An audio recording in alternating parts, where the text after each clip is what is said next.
بسم اللہ الرحمن الرحیم بسم اللہ الرحمن الرحیم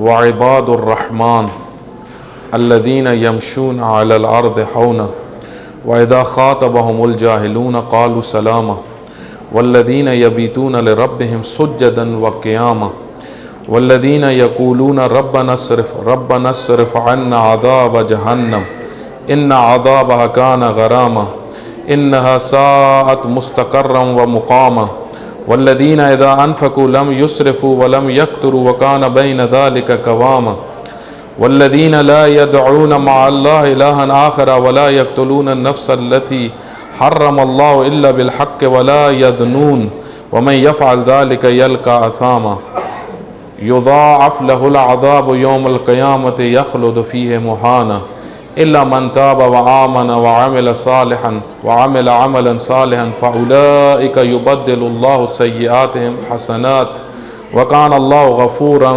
غفورا رحيما ومن تاب وعمل صالحا فإنه يتوب إلى الله متابا والذين لا يشهدون الزور وإذا مروا باللغو مروا كراما والذین اذا ذکروا بآیات ربهم لم یخروا علیہا صما وعمیانا والذین یقولون ربنا هب لنا من ازواجنا وذریاتنا قرۃ اعین واجعلنا للمتقین اماما اللہم صل علی محمد وآل محمد وعجل فرجهم۔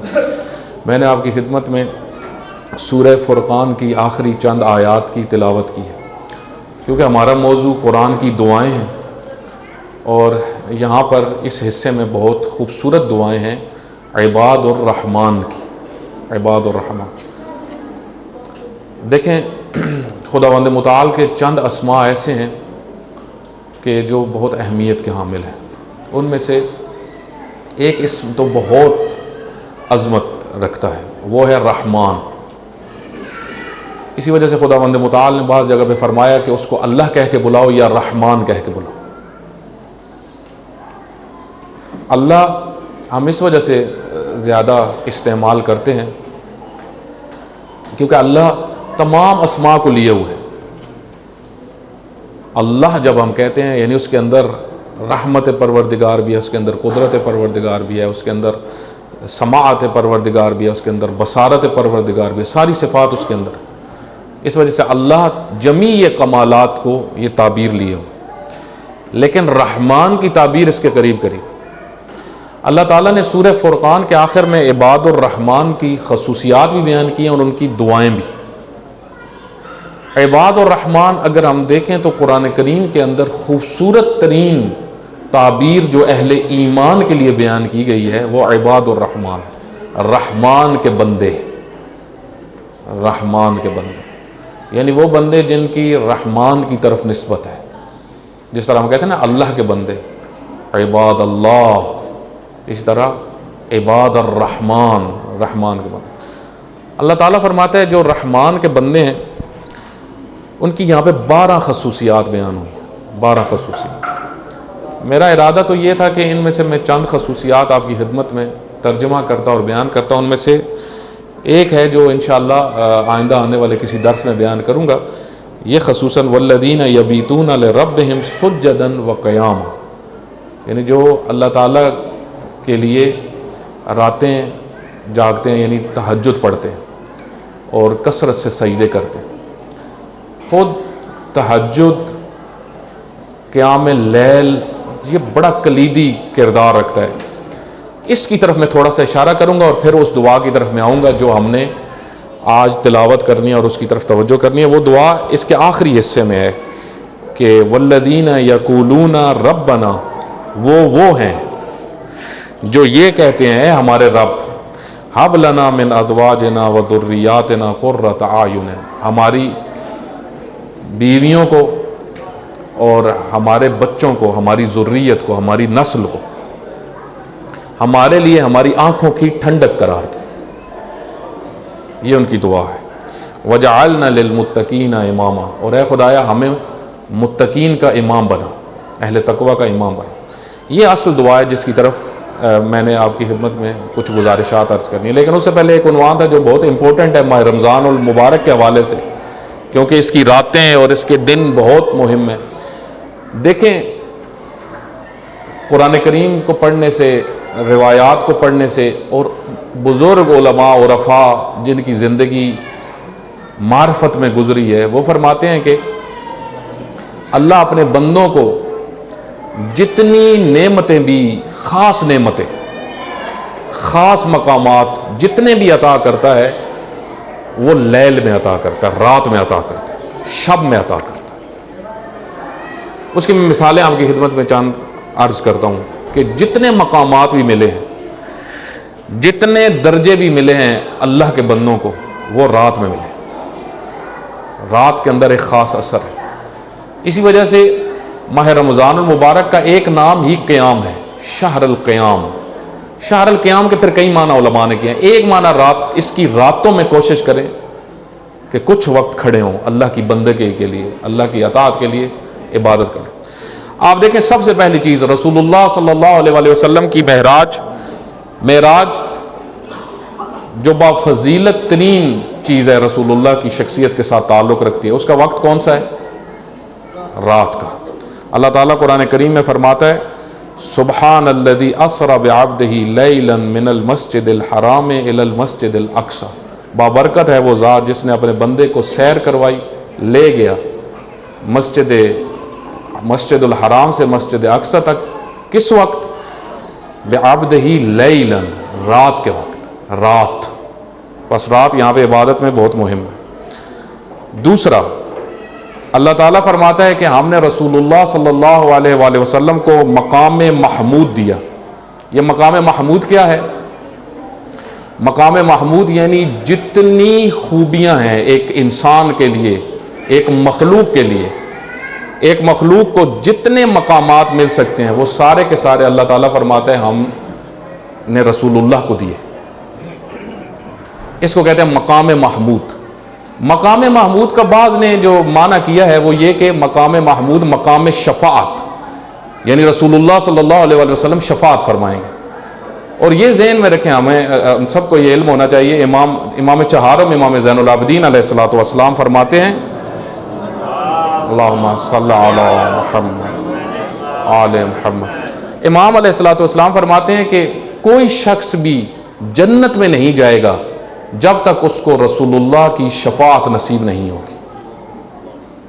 یعنی جتنے بھی ہم اعمال کر لیں، لیکن جب تک رسول اللہ کی شفاعت، ہاں اس کا مطلب یہ نہیں ہے کہ آپ ہم کچھ نہ کریں تو شفاعت سے چلے جائیں گے، نہ، جو جتنے عمل بھی کرے گا بالآخر اس نے جنت میں جانا ہے تو رسول اللہ کی شفاعت کے ذریعے سے جانا ہے، اہل البیت علیہ السلام کی شفاعت کے ذریعے سے۔ آپ دیکھیں مقام محمود کے متعلق اللہ تعالیٰ فرماتا ہے وَمِنَ اللَّيْلِ فَتَحَجَّدَ بِهِ نَافِلَةً لَكَ عَسَىٰ أَن يَبْعَثَكَ رَبُّكَ مَقَامًا مَحْمُودًا۔ آپ رات میں تہجد نافلہ کو برپا کریں کہ عنقریب اللہ آپ کو مبعوث فرمائے گا مقام محمود پہ۔ پس مقام محمود کس طرح ملا رسول اللہ کو؟ لیل، رات کے ذریعے سے۔ رات مہم ہے۔ اس کے بعد اللہ تعالیٰ فرماتا ہے سورہ مزمل میں یا ایھا المزمل قم اللیل الا قلیلا، قم اللیل، اے رسول خدا اگر آپ نے رسالت کو، اس وزنی کام کو لے کے معاشرے میں کامیاب ہونا ہے تو آپ کی کامیابی کس وقت ہوگی؟ جب آپ لیل گزارنے والے ہوں گے، یعنی قیام کرنے والے ہوں گے، شب میں قیام کرنے والی شخصیت۔ تو یہاں سے پتہ چلتا ہے کہ رسول اللہ صلی اللہ علیہ وسلم کو جتنے مقامات ملے وہ کس ذریعے سے ملے؟ لیل کے ذریعے سے ملے۔ اس وجہ سے حدیث کے اندر بھی آیا ہے کہ جو چیز تہجد میں ملتی ہے، جو عطا اللہ تعالیٰ کی تہجد میں ملتی ہے، وہ اور جو سفر انسان رات کے وقت کر سکتا ہے اللہ تک پہنچنے میں، وہ اور کسی وقت میں نہیں ہے۔ اچھا، اس کی دلیل خود قرآن کریم نے بیان کی ہے، وہ بھی میں آپ کے سامنے پڑھتا ہوں۔ اللہ تعالیٰ فرماتا ہے کہ سورہ مزمل میں ان ناشئۃ اللیل ہی اشد وطئا وَأَقْوَمُ قِيلًا کہ رات بہت مؤثر ہوتی ہے۔ کیوں رات میں درجے ملتے ہیں؟ کیوں رات کے وقت؟ اس کی وجہ یہ ہوتی ہے کہ رات بہت مؤثر ہے اور بات کرنے میں آسان ہے۔ آپ دیکھیں دن میں انسان بہت مصروف ہوتا ہے، کوئی بزنس میں مصروف ہے، کوئی ملنے آ رہا ہے، انسان بہت سارے کاموں کا ارادہ کرتا ہے۔ مثلا فرض کریں آفس میں آپ بیٹھے ہوئے، آپ کا ارادہ کیا کہ میں قرآن پڑھ لوں، جو آپ قرآن پڑھنے لگیں گے کوئی آ گیا، اچھا جی چلیں کچھ دیر نوافل پڑھ لیتا ہوں، رمضان کا مہینہ ہے، جو نوافل کا ارادہ کیا، سر یہ کام ہے، بھائی یہ کام ہے، مریض تک پہنچنا ہے۔ آپ دیکھیں کسی نہ کسی طریقے سے انسان دن میں پھنسا رہتا ہے، لیکن رات ایک ایسا وقت ہوتا ہے جس میں انسان فرصت میں ہوتا ہے، اور وہ بہترین موقع ہوتا ہے کہ جب آپ اللہ تعالیٰ سے گفتگو کر سکتے ہیں، اور اس وقت بات بیٹھتی ہے، اثر ہوتا ہے، بات آپ کرتے ہوئے بھی بہت توجہ کر رہے ہوتے ہیں۔ اسی وجہ سے آپ دیکھیں اولیاء الہی پیغمبر اکرم صلی اللہ علیہ وسلم راتوں کو جو ہے وہ عبادت کے لیے غار حرا جاتے تھے۔ تو یہ اللہ تعالیٰ فرما رہا ہے کہ عباد الرحمن کی ایک بڑی خصوصیت یہ ہے کہ وہ راتیں جاگتے ہیں۔ اس وجہ سے ماہ رمضان المبارک ہمارے لیے ایک بہترین موقع ہے۔ جب ہم سحری کا اہتمام کرتے ہیں تو اس کے ساتھ کوشش کریں کہ 11 رکعت کم از کم، جو تہجد کی رکعات ہیں وہ 11 رکعات ہیں، اور اگر اس سے بھی وقت کم ہے تو ہم 3 رکعت پڑھیں، 2 رکعت نماز شف اور 1 رکعت نماز وتر۔ اور نماز وتر میں کیا پڑھنا ہے وہ اس کی طرف بھی آپ توجہ رکھیں۔ اور یہ جتنی ہماری پریشانی ہیں، جتنے ہمارے مسائل ہیں، سکون، اس وجہ سے حتی رزق کے متعلق بھی بیان کیا۔ ایک عالم بہت بڑی شخصیت تھے جن کو صدام نے کافی عرصہ زندان میں رکھا تھا، بہلول، آیت اللہ بہلول، کچھ عرصہ پہلے ان کی وفات ہوئی تھی۔ ان کے متعلق کتاب اردو میں بھی شاید مل جائے ان کی زندگی پہ آپ کو، بڑی عارف شخصیت تھی۔ انہوں نے ایک دفعہ طالب علموں کو نصیحت کی تھی، تقریر کی تھی، طالب علم سارے علماء آئے ہوئے تھے۔ انہوں نے کہا طالب علموں کا ایک بڑا مسئلہ کیا ہوتا ہے؟ وہ کہتے ہیں جی ہمارے حالات ٹھیک نہیں، مسائل بہت زیادہ۔ تو انہوں نے کہا جو طالب علم جو بھی تہجد پڑھتا ہے اس کے رزق میں کمی نہیں آتی، اس کے رزق میں وسعت رہتی ہے۔ کیوں؟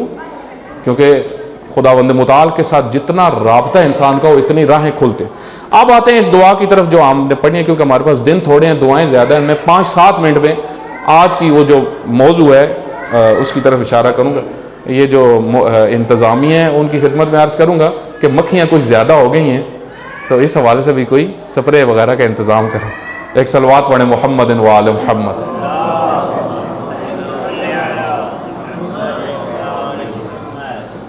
اب اس حوالے سے اس آیت کے طرف چند نکتے ہیں وہ توجہ کریے گا کہ والذین یقولون، وہ عباد الرحمن کیا کہتے ہیں؟ ربنا ہب لنا من ازواجنا وذریاتنا قرۃ اعین، ہمارے نسل کو، ہمارے بچوں کو اور ہماری بیویوں کو، یعنی جو ہماری گھر والی ہے اس کو ہمارے لیے ہماری آنکھوں کی ٹھنڈک قرار دے۔ یہ بہت مہم دعا ہے، بہت مہم دعا۔ اگر ہم یہ کہیں کہ اس دور کا ایک بڑا مسئلہ فیملی مسائل، آپ دیکھیں اسی سال جو رپورٹ آئی ہے کہ شادیوں کے طلاق کی شرح، یعنی طلاق ابھی 40% تک ہو چکی ہے، 100 میں سے 40 طلاقیں ہوتی ہیں۔ ایک رپورٹ تقریباً 5-7 دن پہلے آئی، میں نے وہ پڑھی اخبار کے اوپر، کہ اکثر نئے شادی شدہ جوڑے جو ہیں ان میں طلاق زیادہ ہو رہی، اور اس کی ایک وجہ ریلیشنز ہیں دوسروں کے ساتھ، شادی کے بعد لڑکی کے ریلیشن اور لڑکوں کے ریلیشن، یہ بہت بڑی وجہ بن رہی ہے طلاق کی۔ آپ دیکھیں اللہ تعالیٰ ہمیں تعلیم ایک دے رہا ہے کہ تمہارا رشتہ کیسا ہونا چاہیے اپنی زوجہ کے ساتھ، وہ تمہاری آنکھوں کی ٹھنڈک ہونی چاہیے۔ یہ آنکھوں کی ٹھنڈک کی میں تھوڑی سی توضیح دوں گا، یہ کیا ہے، توجہ کریے گا اس کی طرف۔ دیکھیں عربوں کے ہاں جس طرح ہمارے ہاں دعائیں اور بد دعائیں ہیں، عربوں کے ہاں کچھ دعائیں تھیں، کچھ بد دعائیں تھیں جو ان کے ہاں عام تھی۔ انہوں نے جب کسی کو بد دعا دینی ہوتی تھی تو وہ کہتے تھے اسخ اللہ اعینک، اللہ تیری آنکھوں کو گرم کرے، اور جب کسی کو دعا دینی ہوتی تھی تو کہتے تھے اقر اللہ عینک، اللہ تیری آنکھوں کو ٹھنڈا کرے۔ کیا مطلب اس کا، اللہ تیری آنکھوں کو ٹھنڈا کرے؟ دیکھیں بعض اوقات آپ ایک خاص کنڈیشن میں ہوتے ہیں. اس کی ایک مثال ہے, آپ کا مثلا کسی کا بچہ بہت عزیز ہے اس کو, وہ ملک سے باہر جا رہا ہے, ٹھیک ہے. تو جب ملک سے باہر جانے لگتا ہے تو پوری فیملی کی کنڈیشن کیا ہوتی ہے؟ ان کی آنکھوں میں آنسو آ رہے ہوتے ہیں, ٹھیک ہے, دل میں گھبراہٹ ہوتی ہے. یہ جو آنسو آ رہے ہیں یہ حرارت والے ہیں, یہ دکھ والے ہیں, یہ پریشانی والے ہیں. لیکن ایک دفعہ کیا ہوتا ہے کہ کسی بچے کو پتہ چلتا ہے کہ اس کا والد 5 سال کے بعد سفر سے آ رہا ہے, یا کسی کو پتہ چلتا ہے کہ اس کا شوہر 5 سال کے بعد آ رہا ہے, یا ماں انتظار میں تھی اپنے بچے کہ میرا بچہ باہر ملک سے 5 سال کے بعد آ رہا ہے. اب وہ جو اس کی طرف اس کی پہلی نظر اٹھے گی نا, اور وہ جو آنسو ہیں وہ ٹھنڈک پہنچانے والے ہیں. وہ ہیں وہ بھی آنسو, لیکن وہ ٹھنڈک پہنچا رہے ہیں, وہ لذت دے رہے ہیں, وہ معنویت دے رہے ہیں, وہ ایک سرور دے رہے ہیں کہ وہ بچھڑا ہوا مجھے مل رہا ہے. یہاں پہ عرب استعمال کرتے ہیں اقر اللہ عینک, اللہ تیری آنکھوں کو ہمیشہ ٹھنڈا کرے. دیکھیں اس دعا میں اللہ تعالیٰ یہ فرما رہا ہے کہ تمہارا اپنی بیوی کے ساتھ ایسا رابطہ ہونا چاہیے کہ جب تم اس کو دیکھو نا, اس کی طرف نظر کرو. تم باہر سے تھکے ہوئے آئے ہو, بزنس کر کے آ رہے ہو, بہت سارے لوگ جب آتے ہیں کام تھکے ہوئے, تو جو نظر پڑے اپنی زوجہ کے اوپر تو آنکھوں میں وہ آنسوں کی کیفیت ہو, وہ سرور, وہ رابطہ اتنا گہرا ہو. سب پہلے بیوی کی بات کی جا رہی ہے. اس کی وجہ کیا ہے؟ اس کی وجہ دقت کریں آپ دیکھیں دنیا کے اندر پہلا رشتہ کون سا ہے؟ بیوی والا رشتہ. سب سے پہلا رشتہ جو ہے وہ میاں بیوی کا ہے. ماں باپ کا رشتہ, بہن بھائیوں کا رشتہ, یہ سب بعد میں. یہ خصوصاً شادی شدہ کے لیے اس میں بہت گہری بات ہے. ہمارے ہاں جب دیکھیں معاشرے کے اندر کہ ہم جو باتیں کرتے ہیں وہ کیا ہوتی ہیں ہمارے, کہ بھائی جتنا آفس میں بیٹھ لو خوش ہوں گے, گھر جائیں گے تو ٹینشن ہو, سکون کر لو باہر بالکل افطاری کے ٹائم پہنچ رہے ہیں. کیوں؟ کیونکہ پتہ ہے آگے صرف فساد ہے, صرف لڑائی ہے, صرف نفرت ہے, صرف بغض ہے. سامنے بیٹھنا ہے تو کوئی بدتمیزی شروع ہو جائے گی, کھانے پہ بدتمیزی شروع ہو جائے گی. تو اللہ تعالیٰ فرما رہا ہے کہ تمہارا جو تعلق ہونا چاہیے اپنی زوجہ کے ساتھ وہ اتنا اس کے اندر معنویت ہو, اتنا وہ خدائی ہو, اتنی اس کے اندر جو ہے وہ معرفت ہو, اتنی انڈرسٹینڈنگ ہو, کمیونیکیشن جس کو آپ کہتے ہیں, رابطہ. اور اس کے لیے محنت کرنی پڑتی ہے. بعض لوگ سمجھتے ہیں کہ شاید میں نے شادی کر لی تو سارے معاملات میرے خود بخود ٹھیک ہو گئے, وہ میری غلام ہے, بس میں نے اس کو اب فورس کرنا ہے, میں نے بیوی کو فورس کرنا ہے کہ تم نے یہ کرنا ہے, تو شاید اس سے میرے گھر کا سسٹم بہتر ہو جائے گا, میں اس کو فورس کر کے رکھوں گا. اور اسی طرح بیوی کو بھی ادھر سے پڑھا کے بھیجا جاتا ہے کہ تم نے اس طرح قابو میں رکھنا ہے. ہمارے ایک تعبیر آج کل بہت زیادہ استعمال ہوتی ہے, خواتین کہتی ہیں اپنے مرد کو قابو کر کے رکھو. ٹھیک ہے, خواتین کے لیے پہلے یہ استعمال نہیں ہوتا تھا, کیونکہ آج کل مسائل اتنے زیادہ ہو چکے ہیں. آج کل خواتین کو بھی قابو کر کے کہتے ہیں, قابو کر کے رکھو. تو یہ ہمارا کلچر ہے, یہ اس رشتے کا تقدس پامال ہو رہا ہے, کیونکہ یہ بہت عظیم رشتہ ہے اور یہ مانوی رشتہ ہے. دیکھیں اللہ تعالیٰ نے قرآن کریم میں فرمایا کہ ہم نے جوڑے کیوں بنائے, شادی کا سلسلہ کیوں رکھا؟ بس میں نتیجے کی طرف آ گیا ہوں, لِتَسْكُنُوا إِلَيْهَا, تاکہ تمہاری زندگیوں میں سکون. شادی سکون کے لیے, شادی کا بنیادی ترین فلسفہ سکون ہے, اور اس سکون کی معراج قرۃ اعین, آنکھوں کی ٹھنڈک ہے. یعنی انسان جتنا پریشان ہو, اسی وجہ سے آپ دیکھیں جب امیر المومنین علی بن ابی طالب علیہ الصلوۃ والسلام کو اللہم صلی علی محمد وعلی محمد سیدہ کی شہادت کی خبر ہوئی, تو امام کے چند جملے ان کی طرف توجہ کریے گا امیر المومنین. ایک فرمایا, اے خدایا میں تجھ سے دعا کرتا ہوں فاطمہ کے بعد میری زندگی زیادہ نہ ہو. دیکھیں, فاطمہ کے بعد میری زندگی زیادہ نہ ہو. ہمارے ہاں کیا ہے, میں نے خود دیکھا ہے بعض لوگوں کی بیوی جب ان کے ساتھ مثلا 30 سال زندگی گزری تو ڈیتھ ہوئی, کم از کم 2 دن تو اثر نظر آنا چاہیے نا کہ ایک شخص 30 سال آپ کے ساتھ رہا ہے اور بچھڑا ہے. جناب علی ایسے خوش انجوائے کر رہے ہیں کہ چلی گئی ہے. اور اسی طریقے سے بیویاں بہت ساری آپ دیکھیں آج کل خواتین وہ کہتی ہیں یہ شوہر دور سے دور ہمارے سے رہے. اسی وجہ سے تو کہتی ہیں لاکھ بھی کما رہے ہو, کہتے ہیں ملک تو باہر چلے جائے تو بہتر نہیں, فرانس چلے جائیں, کیوں ایسا ہے؟ اس کی وجوہات آپ دیکھیں. اس کی وجہ یہ ہمارے یہاں یہ رشتہ الہی رشتہ نہیں ہے، مانوی رشتہ نہیں ہے. اور پھر اللہ تعالیٰ فرماتا ہے کہ اسی وجہ سے اب وہ جملے آپ احساس ہم کریں. جب امیر المومنین آتے تھے تو خود امیر المومنین نے فرمایا سیدہ میں جب آپ کی طرف نگاہ کرتا تھا نا مجھے کیوں دکھ ہے آپ کا زیادہ. باہر تو لوگ مجھے سلام بھی نہیں کرتے تھے، ایک حالات وہ بنے. تو جتنی پریشانیاں ہوتی تھی جب سیدہ پہ نگاہ پڑتی تھی امیر المومنین کی ساری پریشانی ختم ہو جاتی ہے. فیملی کا یہ فلسفہ ہے. محمد و آل محمد صلی اللہ اللہم صلی علی محمد. دیکھیں بزرگوں نے صلوات پڑھی ہے، آپ جوانوں میں سے کسی نے نہیں پڑھی.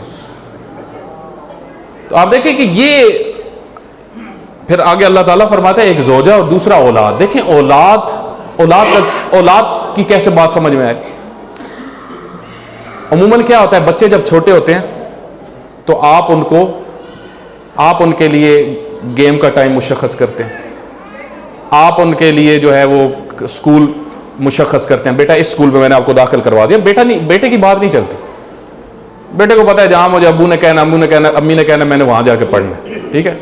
اسی طریقے سے آپ ساری ٹائمنگز اپنے بچے کی ساری آپ خود فکس کرتے ہیں. لیکن بچے جو آہستہ آہستہ بڑے ہوتے ہیں، اب بچے جوان ہو گیا، بچہ پوچھے گا نہیں میں کدھر جا رہا ہوں. ابا جی کو غصہ چڑھ رہا ہوتا ہے دستا ہی نہیں. اچھا پھر کیا ہوگا کہ مثلا اسکول خود کالج میں داخلہ لے لیا. ہیلو جی آج کل تو بچے دیکھو پال کے. اب اس سے کیا ڈسٹنس پیدا ہونا شروع ہوتا ہے کہ یہ تو اب کاروبار کا بھی خود ہی سوچ رہا ہے، سارے خود، مجھ سے تو مشورہ ہی نہیں کرتا. ٹھیک ہے. اب یہاں پہ وہ فاصلہ جو ہے یہ نفرت ایجاد کرتا ہے. اس وجہ سے آپ دیکھیں کئی ممالک میں یہ ہے کہ باپ بیٹے کی نہیں بنتے.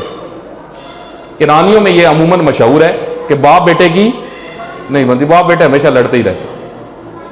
اللہ تعالیٰ کیا فرما رہا ہے کہ تمہاری اتنی انڈرسٹینڈنگ ہونی چاہیے باپ اور اولاد کی، بیٹیاں ہوں چاہے بیٹے ہوں، اتنا تمہارا تعلق ہونا چاہیے، اتنا تمہارے اندر انڈرسٹینڈنگ ہونی چاہیے، کمیونیکیشن تمہاری ہونی چاہیے، ہر فیصلے میں ہر بات میں اتنا رابطہ ہونا چاہیے کہ وہ تمہاری آنکھوں کی ٹھنڈک بن جائے. جو اولاد دیکھو سکون ہے. یہ اللہ تعالیٰ فرما رہا ہے کہ وَهَبْ لَنَا رَبَّنَا وَالَّذِينَ يَقُولُونَ رَبَّنَا هَبْ لَنَا مِنْ أَزْوَاجِنَا وَذُرِّيَّاتِنَا قُرَّةَ أَعْيُنٍ وَاجْعَلْنَا لِلْمُتَّقِينَ إِمَامًا. اور آخری دعا ان کی کیا ہے کہ اے خدایا ہماری فیملی کو، ہمارے بچوں کو، ہمیں اہل تقوی کا امام بنا. یعنی میرے یہ بچے اور میں خود اہل تقوی کا ہمیں امام ہونا چاہیے. اب دیکھیں کتنی بڑی دعا ہے. جتنے متقی ہیں ہم ان کے امام بنے، رہبر بنے، لیڈر بنے. دعائیں آپ دیکھیں اللہ تعالیٰ نے کیسی ہمیں تعلیم کی ہیں. خداوند متعال ہم سب کو ان دعاؤں کو سمجھ کر ان پہ عمل کرنے کی توفیق عطا فرمائے. اللہم صلی علی محمد وآل محمد.